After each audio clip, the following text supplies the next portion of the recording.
नमस्ते मित्रों, मैं योगी सोहित त्यागी आज पेप्टिक अल्सर के विषय में बात करने के लिए यहाँ पर उपस्थित हुआ हूँ। ये रोग वैसे तो बहुत ज़्यादा देखने को नहीं मिलता, लेकिन जिनको ये रोग हो जाता है उनको बहुत कष्ट होता है। अल्सर कई प्रकार के हैं, कई बार मुंह में छाले हो जाते हैं, वो भी अल्सर की श्रेणी में आते हैं। यदि आप खाना खाते हैं, खाना खाने के तुरंत बाद यदि आपको दर्द हो रहा है तो आप समझिए कि पेट में अल्सर हो गया है। यदि खाना खाने के 2 से 3 घंटे बाद आपके पेट में दर्द हो रहा है तो समझिए कि आपकी आंत में अल्सर हो गया है। और ऐसी स्थिति बन जाती है कई बार कि ब्लीडिंग होने लगती है, खून की उल्टी भी हो जाती है। यदि आप स्टूल में भी ब्लड आने लगता है, पॉटी करते हैं उसमें भी ब्लड आने लगता है। और ये इसका जो सबसे बड़ा कारण है वो हमारा आहार है, हमारा भोजन है। आप बहुत ज़्यादा अगर मिर्च का सेवन करते हैं, यदि आप बहुत ज़्यादा चाय का सेवन करते हैं, कॉफ़ी का सेवन करते हैं, तो स्मोकिंग करते हैं, शराब का सेवन करते हैं, तो निश्चित रूप से मैं कह सकता हूं कि आपको पेप्टिक अल्सर होने की स्थिति पैदा हो जाएगी। तो मेरे मित्रों, आप सावधान हो जाइए। कोई भी रोग हमारे शरीर में इम्यूनिटी के वीक होने से आता है। और एक चीज़ ध्यान रखना, शराब का आप सेवन करेंगे, धूम्रपान करेंगे, चाय पिएंगे, कॉफ़ी पिएंगे या बहुत ज़्यादा तीखी मिर्च खाएंगे, फास्ट फूड खाएंगे, तो आपकी इम्यूनिटी निश्चित रूप से वीक होगी, ये ध्यान रखना। अच्छा, तनाव आता है, तनाव के कारण भी अल्सर की प्रॉब्लम हो जाती है। अच्छा, कोई पूछेगा कि तनाव के कारण से अल्सर का क्या लेना देना है जी। तनाव आने से इम्यूनिटी वीक होती है, ध्यान रखना। तनाव जब आपके मस्तिष्क में आ गया, आप अगर स्ट्रेस में रहते हैं तो आपके अंदर ऑक्सीजन की कमी होगी, प्राण तत्व की कमी होगी, और प्राण तत्व की कमी होने से आपकी इम्यूनिटी ऑटोमेटिकली वीक हो जाएगी। और जब इम्यूनिटी वीक होगी तो आपके शरीर में किसी भी प्रकार का रोग आ सकता है। मैं तो यहाँ तक कहता हूँ कि तनाव के कारण एक्सीडेंट हो जाते हैं। एक्सीडेंट, आप रोड पर चल रहे हैं, रोड पर चलते चलते आप तनाव में हैं, आप भूल जाएंगे, कहीं भी गाड़ी आपके टकरा सकती है। तो तनाव आपको किसी प्रकार से नहीं लेना है, यह आपको विशेष ध्यान देना है। दूसरा, इसके जो लक्षण हैं, पेट में जलन आपको महसूस होगी, कुछ भी खाएंगे उसमें आपको जलन महसूस होगी, खट्टी डकारें आएंगी, भूख ना लगना, भूख भी इसमें आपकी कम हो जाती है, जी मिचलाने लगता है, उल्टी होने की स्थिति पैदा हो जाती है, खून भी आ सकता है। और एक चीज़ ध्यान रखना, यदि समय पर अल्सर का उपचार नहीं किया तो ये स्थिति धीरे धीरे आपकी कैंसर की ओर चली जाती है। दर्शकों, मेरे मित्रों, मैं तो बस आपके जीवन में ये चाहता हूँ कि रोग ना आए। आप अपने शरीर को, अपने शारीरिक स्तर को, शारीरिक लेवल को पूरी तरह से स्वस्थ रखें, स्वच्छ रखें, और मानसिक स्तर को भी आप पवित्र रखें। मेरा तो उद्देश्य ये रहता है कि आप योग करें, साथ में योगा कर्मसु कौशलम। भगवान श्री कृष्ण श्रीमद् भगवद गीता में कहते हैं कि योगा कर्मसु कौशलम, अर्थात कर्म में कुशलता ही योग है। आप अगर ये सोचेंगे कि केवल आसन कर लिए, प्राणायाम कर लिए, ये योग है, नहीं। प्रातःकाल उठने से लेकर के सायंकाल सोने तक जितने भी आप कार्य करते हैं वो यदि सही तरीके से करेंगे तो वो योग बन जाएगा। आपका भोजन, आपका चलना, आपका फिरना, आपका व्यवहार, वो सब योग में आता है। लेकिन ये चीज़ें जब आपकी ठीक हो जाएंगी तो आपको किसी प्रकार का कोई रोग शरीर में नहीं आएगा। अच्छा, क्या करना है? मिर्च मसालों को आप कम कर दीजिए अगर आप इस पेप्टिक अल्सर से बचना चाहते हैं। फास्ट फूड आप बिल्कुल बंद कर दिए, जंक फूड आप बिल्कुल बंद कर दीजिए। पाचक रसों के असंतुलन के कारण ही ये रोग पैदा होता है, ये ध्यान रखना। आहार नाल का रोग है। आहार नाल हमारी 22 फुट लंबी आहार नाल है, ध्यान रखना, मुंह से लेकर के एनस पॉइंट तक। और वहाँ वो कहीं भी ये रोग पैदा हो सकता है और कहीं भी ये घाव हो सकता है, फिर उससे ब्लड निकल सकता है। और स्थिति कई बार ऐसी हो जाती है कि छाती वाले भाग में दर्द भी रहना प्रारंभ हो जाता है। आओ, मैं इधर ज़्यादा आपको बातें न बताते हुए इसके उपचार की ओर लेकर के चलता हूँ। इसमें आपको कुछ आसनों का अभ्यास करना। बस एक बात का ध्यान रखना, कोई भी आसन ऐसा मत करना जिससे कि आपके पेट के ऊपर अनावश्यक खिंचाव आने लगे और खिंचाव आने से वो जहाँ घाव हो रहा है और वो घाव थोड़ा खिंचे और वहाँ से ब्लीडिंग होनी प्रारंभ हो जाए। इसीलिए किसी योग्य योग गुरु की देखरेख में अभ्यास करना। ऐसे ही मैं वीडियो देख करके आप एकदम से अभ्यास मत कर लेना, लेकिन मैं यहाँ से जो आपको बता रहा हूँ उनको आप थोड़ा अभ्यास, क्योंकि हम सूक्ष्म क्रियाओं को आपको यहाँ से बताने का प्रयास करते हैं, तो उन अभ्यासों को आप रेगुलर आप कर लेना। लेकिन कोई भी वहाँ से अनावश्यक प्रेशर आप मत लेना जिससे कि कोई समस्या पैदा हो जाए। आपके आपके पास में कोई योग गुरु होंगे, उनसे भी आप संपर्क करके इन क्रियाओं को सीख सकते हैं। तो सबसे पहले जो आपको अभ्यास करना है वो करना है अर्ध मत्स्येंद्रिय आसन का। अर्ध मत्स्येंद्रिय आसन के लिए आपको क्या करना है, सबसे पहले आप अपने पैरों को सीधा करके बैठ जाइए और बाएं लेग को नीचे मोड़िए, दाएं को उसके ऊपर खड़ा कर दें और घुमा करके पीछे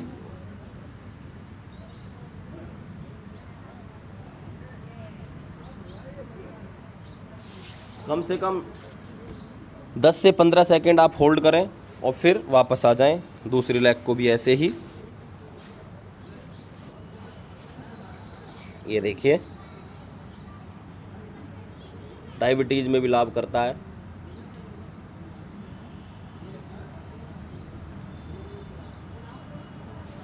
और कम से कम 5 बार एक आसन का एक दिशा से आपको अभ्यास करना, ये विशेष रूप से ध्यान रखना। और इसके साथ में आपको शशांक आसन का अभ्यास करना। शशांक आसन के लिए आप सबसे पहले सीधे वज्रासन में होकर के बैठें। वज्रासन में बैठ करके दोनों हाथ ऊपर उठाएं, सांस भर के, सांस छोड़ते हुए नीचे।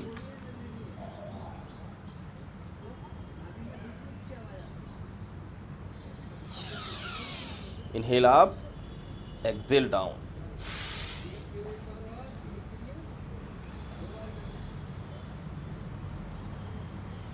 इस आसन का अभ्यास भी आपको कम से कम 5 बार और अधिक से अधिक 10 बार तक अभ्यास करेंगे तो निश्चित रूप से लाभ मिलेगा। इसके पश्चात आपको क्या करना है, लेट जाए। लेट करके पवन मुक्तासन का अभ्यास करना। मैं आपको स्पेशल एक पैकेज दे रहा हूँ इसके लिए।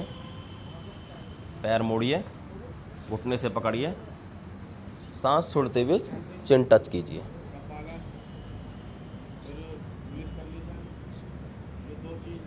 वापस, फिर दूसरे लेग से करें।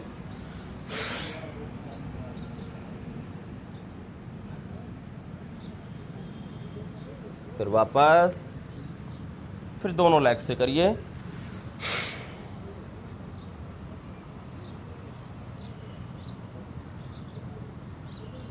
फिर वापस,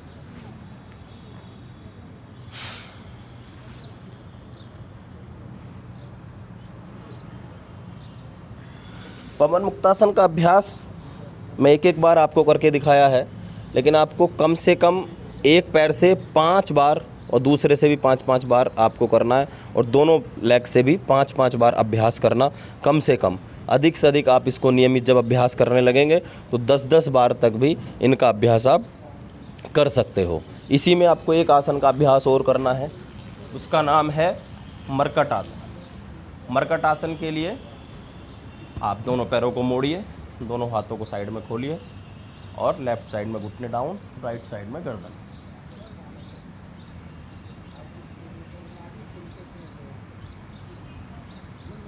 फिर साइड चेंज, दूसरी साइड।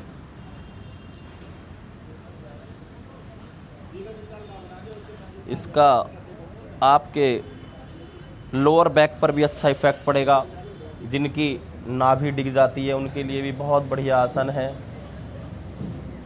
बहुत ही लाभकारी। कमर की ट्विस्टिंग हो रही है, बस आप सीख लीजिए और रेगुलर इनका अभ्यास आप अपने जीवन में करना प्रारंभ कर दीजिए तो निश्चित रूप से आपको लाभ मिल जाएगा।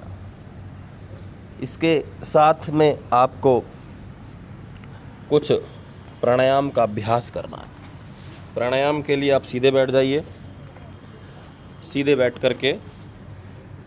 ये जो रोग है ये पित्ताशय से संबंधित है, उष्णता का प्रतीक है।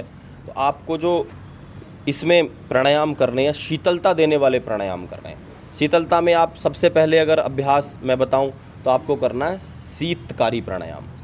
शीतकारी प्राणायाम को कैसे करना है देख लो। दोनों दांत आपस में भींचिए, ऐसे बंद कीजिए और जीभ को दांतों के पीछे लगाइए ऐसे, और अंदर मुंह से सांस भरिए।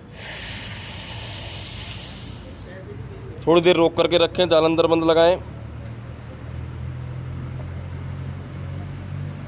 ना रोक पाने की स्थिति में राइट नोस्ट्रल को प्रेस करके लेफ्ट से एक्सहेल। फिर से करें एक बार, फिर रोकें। जब तक रोक सकते हैं रोकने की कोशिश कीजिए। कम से कम 30 सेकंड आप रोकने की कोशिश करना। जिनको हार्ट की समस्या है वो ना रोकें। इस प्राणायाम को भी आपको कम से कम 15 से 20 बार या 3 से 5 मिनट इसका अभ्यास करना। और इसी में एक प्राणायाम का अभ्यास और है, उसको कहते हैं शीतली प्राणायाम। शीतली में बस शीतकारी और शीतली में अंतर ज़्यादा नहीं है, लाभ दोनों के एक जैसे हैं। शीतकाली में आप अपनी जीभ को फोल्ड करेंगे ऐसे और फिर रोकेंगे,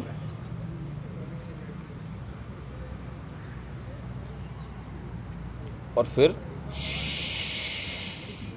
बिना रोके भी इनका अभ्यास कर सकते हैं।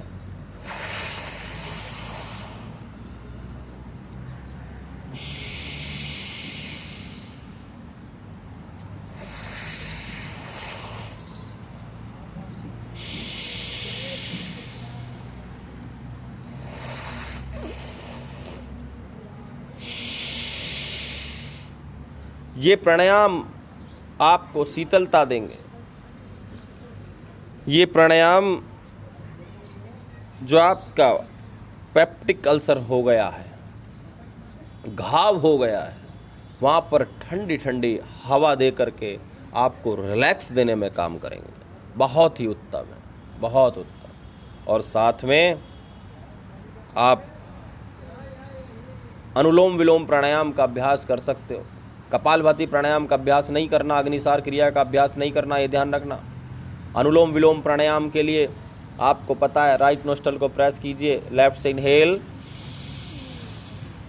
लेफ्ट को प्रेस करके राइट से एक्सहेल, फिर राइट से इनहेल, लेफ्ट से एक्सहेल, इनहेल, एक्सहेल। कम से कम 10-15 मिनट अनुलोम विलोम प्राणायाम को कर लेना, निश्चित रूप से लाभ मिलेगा। एक प्राणायाम का अभ्यास और कराते हैं, वो भी शीतलता प्रदान करने वाला है। उसको कहते हैं चंद्रभेदी प्राणायाम। चंद्रभेदी प्राणायाम को आपको कैसे करना है?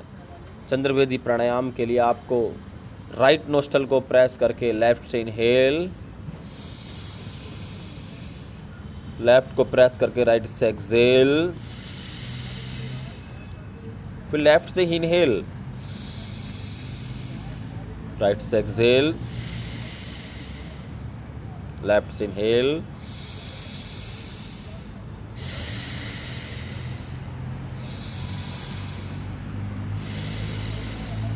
लेफ्ट से लेना, राइट से छोड़ना, लेफ्ट से लेना, राइट से छोड़ना, लेफ्ट से लेना। बस एक दिशा से ही ले करके छोड़ते रहना है। अनुलोम विलोम प्राणायाम का आधा करना है, लेफ्ट से लेकर के राइट से छोड़ना, लेफ्ट से लेकर के राइट से छोड़ना, यही क्रिया आपको करते रहना है। बस ध्यान देना कि लंबा गहरा सांस आपको लेना है, धीरे धीरे लेना है, और जितना समय आप सांस को लेने में लगा रहे हो उतना ही समय आप सांस को छोड़ने में भी लगाइए, तो निश्चित रूप से आपको लाभ मिलेगा। इसके साथ में आपको थोड़ा नमक को आपको कम करना होगा, नमक आप कम कर दीजिए, और पत्ते वाली सब्जियां जो हैं उनको आप बंद कर दीजिए। और एक दो चीज़ें मैं आपको बताता हूं। मुलहटी का पाउडर आप 2 ग्राम शहद में मिला करके चाटना प्रारंभ कर दीजिए, उससे आपको लाभ मिलने वाला है पेप्टिक अल्सर में।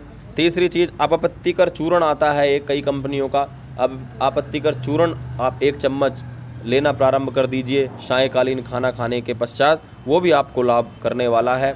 पानी की मात्रा अपने शरीर में अधिक से अधिक कर दीजिए।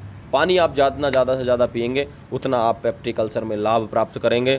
तीसरा, कुल्थी की दाल आप खाना प्रारंभ कर दीजिए। कुल्थी की दाल आप यदि खाएंगे तो उससे भी आपको बहुत लाभ मिलने वाला है। और एक चीज़ ध्यान रखना, शहद हमारे शरीर में जब अंदरूनी कोई चोट लग जाती है ना, मुंह में हो जाए या कहीं कोई नस में कहीं अंदर अगर कुछ चोट लग जाती है, उसमें शहद जो है मलहम का काम करता है, ध्यान रखना। तो शहद आप 1-2 चम्मच सुबह शाम खाना प्रारंभ कर दीजिए तो पेप्टिक अल्सर में ये बहुत लाभकारी आपके लिए होगा। और 1 गिलास पानी में मेथी दाना उबालकर उसमें शहद मिलाकर के भी आप पीना प्रारंभ कर देंगे तो इससे भी आपको लाभ मिलेगा। मैंने बहुत सारे उपाय आपको बताने का प्रयास किया है, इनमें से जो भी आप सुगम तरीके से कर सकते हैं 1-2 उपाय, उसको आप निश्चित रूप से करना। पहले 1 या 2 उपाय 10 दिन करके देखना, उससे लाभ मिलेगा, फिर दूसरा आप कर लेना। तो इससे आप अगर जब जीवन में नियमित रूप से इन उपायों को करते चले जाएंगे, फास्ट फूड बंद कर देना, कोल्ड ड्रिंक है, कोका कोला है, फास्ट फूड है, ठंडी खट्टी चीज़ों को आप बंद कर देना, तो निश्चित रूप से लाभ आपको मिलना शुरू हो जाएगा, प्रारंभ हो जाएगा। तो दर्शकों, बस आप योग करते रहिए, यूं ही मुस्कुराते रहिए, आनंद में रहिए, जीवन आपका शुद्ध, पवित्र और निरोगी हो जाएगा। हम ऐसी ही शुभकामनाएं करते हैं आपके जीवन के लिए। ये परमपिता परमात्मा आपको निरोगी रखे, स्वस्थ रखे, समृद्ध बनाए, आपका जीवन इतना ऊंचाइयों की ओर चला जाए आप निरोगी होकर के कि आपको किसी प्रकार का कोई कष्ट ना हो। तो दर्शकों, मेरे मित्रों, हमारे चैनल को आप सब्सक्राइब कीजिए, हमारे फेसबुक पेज को आप लाइक कीजिए और इंस्टाग्राम पर भी हमें आप फॉलो कर सकते हैं। हमारे नंबर स्क्रीन पर फ्लैश होते ही रहते हैं, आप हमसे सीधा फ़ोन पर भी वार्तालाप करके संपर्क कर सकते हैं। आज के लिए बस इतना ही। बहुत बहुत धन्यवाद। कल फिर नए विषय पर आपसे मुलाकात होगी। सभी को मेरा प्रणाम।